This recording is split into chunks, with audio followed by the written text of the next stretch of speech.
The jetty was built mainly because there wasn't a railway line to the Sydney market, so a jetty had to be built to take coal from the coalfields here by small 400-tonne boats and the Sydney Harbour. The jetty was very well built, all handwork, axe work, adzeman, all the steelwork was made by blacksmiths, and to anchor the jetty to the ground, 3-inch holes were drilled into the ground, steel pegs, which you can see in the background, were driven into the ground, and the piers had holes drilled in the end of them and put over the top of these to anchor them.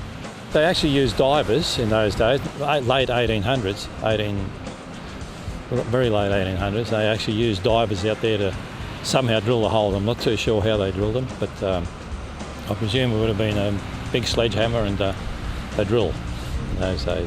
By hand? By hand, all done by hand, that's right. Timber was cut on site. It was gotten from the side of the hill here, side of the mountain. It was turpentine, most of it. Quite a large amount of timber used in the whole thing. The small ships had to keep steam up at all time so they could move off quickly in case a black nor'easter came up or a southerly came up, and head out to sea.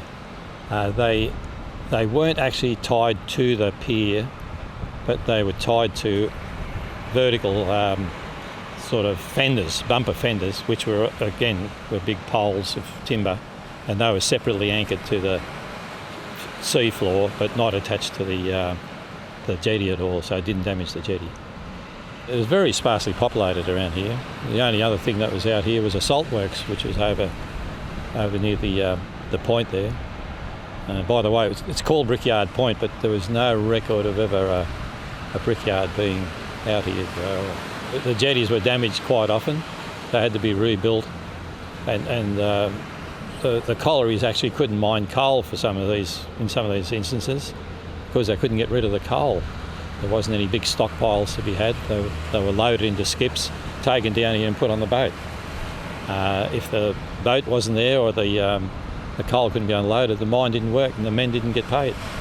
They were laid off. The Illawarra economy continued to boom, but the coal jetties along the coast were frequently washed away by storms or high winds.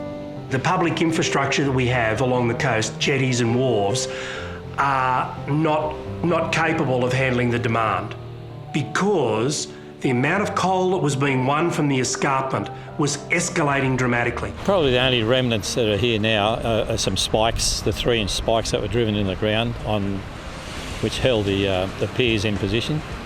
There is an anchor ring over there that is probably 12 inches diameter and a couple of inches thick.